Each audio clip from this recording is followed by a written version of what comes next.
Assalamualaikum warahmatullahi wabarakatuh. Alhamdulillahirabbil alamin. Wassalatu wassalamu ala asyrofil anbiya'i wal mursalin wa ala alihi washabihi ajma'in.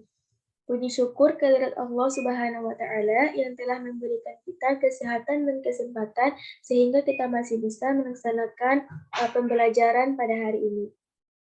Salawat bertangkaikan salam guru junjungan kita Nabi besar Muhammad Sallallahu Alaihi Wasallam. Yang saya hormati dosen pengampu mata kuliah pengantar manajemen Ibu Nita Sofia SPD MPDE. Saya Rina Maulani Nasution dengan NIM 21053033 sebagai moderator dan rekan saya Nabila Astri Jelita dengan NIM 21053033. 3026.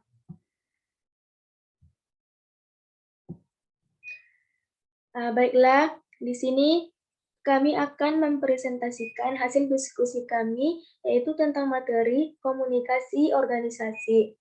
Yang pertama, definisi komunikasi. Berdasarkan Kamus Besar Bahasa Indonesia atau KBBI, komunikasi adalah pengiriman dan penerimaan pesan atau berorganisirita antara dua orang atau lebih sehingga pesan yang dimaksud dapat dipahami. Kata komunikasi berasal dari bahasa Latin, communicatus, artinya berbagi atau menjadi milik bersama, mengacu pada upaya yang bertujuan untuk mencapai kebersamaan. Adapun definisi organisasi adalah suatu bentuk persekutuan antara dua orang atau lebih yang bekerja bersama serta secara formal terikat dalam rangkaian pencapaian tujuan yang telah ditentukan dan dalam ikatan itu terdapat seorang atau sekelompok orang yang disebut bawahan. Selanjutnya, C. Proses dalam komunikasi. Proses komunikasi adalah bagaimana komunikator menyampaikan pesan kepada komunikannya sehingga dapat menciptakan suatu persamaan makna antara komunikan dengan komunikatornya. Proses komunikasi ini bertujuan untuk menciptakan komunikasi yang efektif atau sesuai dengan tujuan komunikasi pada umumnya. Proses komunikasi banyak melalui perkembangan. Proses komunikasi dapat terjadi apabila ada interaksi antar manusia dan ada penyampaian pesan untuk mewujudkan motif. Selanjutnya, tahapan proses komunikasi adalah sebagai berikut. 1. Penginterpretasian. Hal yang diinterpretasikan adalah motif komunikasi, terjadi dalam diri komunikator. Artinya, proses komunikasi tahap pertama bermula sejak motif komunikasi muncul hingga akal budi komunikator berhasil menginterpretasikan apa yang ia pikir dan rasakan ke dalam pesan atau masih abstrak. Proses penerjemahan motif komunikasi ke dalam pesan disebut interpreting. 2. Penyandian. Tahap ini masih ada dalam komunikator dari pesan yang bersifat abstrak berhasil diwujudkan oleh akal budi manusia ke dalam lambang komunikasi. Tahap ini disebut encoding. Akal budi manusia berfungsi sebagai encoder. Alamat penyandi merubah pesan abstrak menjadi konkret. 3. Pengiriman. Proses ini terjadi ketika komunikator melakukan tindakan komunikasi, mengirim lambang komunikasi dengan peralatan jasmania yang disebut transmitter, alat pengirim pesan. 4. Perjalanan. Tahap ini terjadi antara komunikator dan komunikan. Sejak pesan dikirim hingga pesan diterima oleh komunikan. Selanjutnya, materi penerimaan yang akan dijelaskan oleh rekan saya, Nabila Astri Jelita. Kepada Nabila Astri Jelita, saya persilahkan.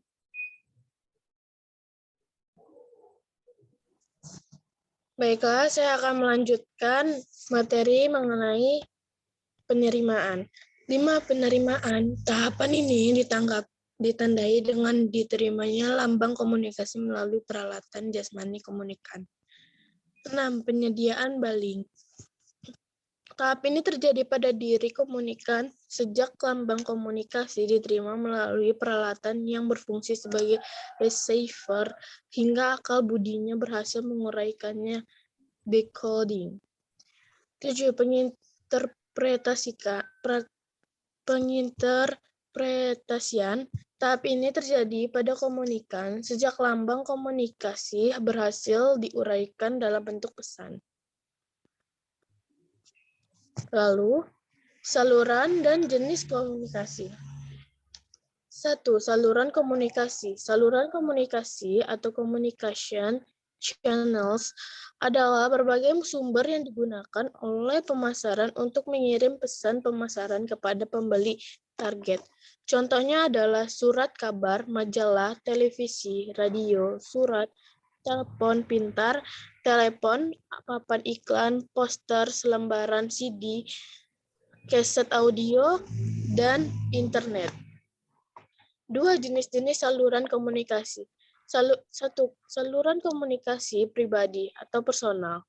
Mencakup 2 atau lebih orang berkomunikasi secara langsung atau satu sama lain. Mereka dapat bertatap muka, telepon, surat elektronik, atau chatting melalui internet. Saluran ini memungkinkan komunikasi pribadi dan mendapatkan umpan balik. 2. Saluran komunikasi non-pribadi atau non-personal. Saluran komunikasi jenis ini melakukan proses penyampaian pesan tanpa melakukan kontak atau interaksi pribadi. Proses komunikasi ini melalui media seperti koran, majalah, website, atau acara yang dirancang sedemikian rupa untuk mengkomunikasikan produk.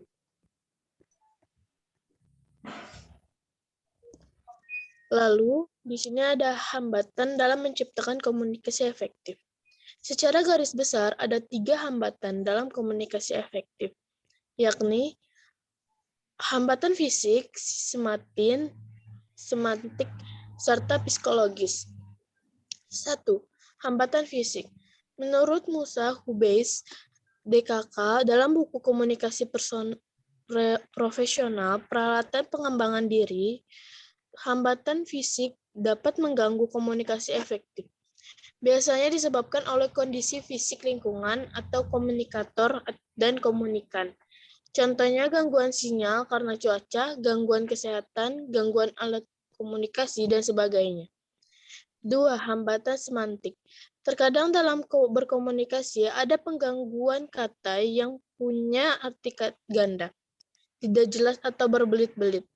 Situasi seperti ini bisa menjadi hambatan besar dalam komunikasi efektif.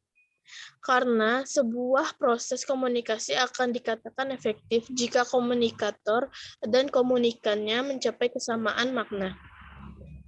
Ketika hambatan semantik terjadi, besar kemungkinan komunikan akan memiliki persepsi, pandangan, dan pemikiran yang berbeda dengan apa yang diharapkan komunikator. 3. Hambatan psikologis.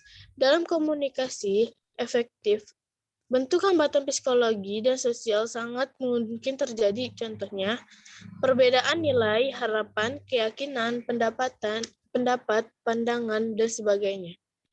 Perbedaan ini yang menyebabkan komunikasi efektif jarang tercapai, karena antara komunikator dan komunikan punya cara berbeda dalam memandang suatu hal. Mengelola teknologi informasi untuk komunikasi. Pengelolaan informasi publik melibatkan pengumpulan, analisis, dan penyebaran informasi kepada publik. Tentu dibutuhkan kepemimpinan dan pengambilan keputusan yang efektif sehingga memungkinkan masyarakat atau publik mampu mengakses dan memahami informasi yang disediakan. Secara garis besar dapat dipahami bahwa proses pengelolaan ini mencakup 2 wilayah kegiatan penting, yaitu 1. Pertama, menyediakan informasi yang akurat, cepat, dan mudah diakses. Kedua, mengembangkan kolaborasi dan sinergi promosi dan pertukaran informasi antar lembaga yang ada. Pandangan O'Brien menjadi sangat relevan karena 3 dimensi, yaitu dimensi waktu, isi, dan bentuk informasi. Harus diperhitungkan dalam pengelolaan informasi publik berbasis teknologi, informasi, dan komunikasi. Baiklah, mungkin cukup sekian presentasi kami. Kami ucapkan terima kasih. Dan apabila ada teman-teman yang ingin bertanya, silahkan bertanya di diskusi dan insya Allah kami akan menjawabnya. Mungkin cukup sekian yang dapat kami sampaikan. Bila ada kesalahan, kami minta maaf. Assalamualaikum warahmatullahi wabarakatuh.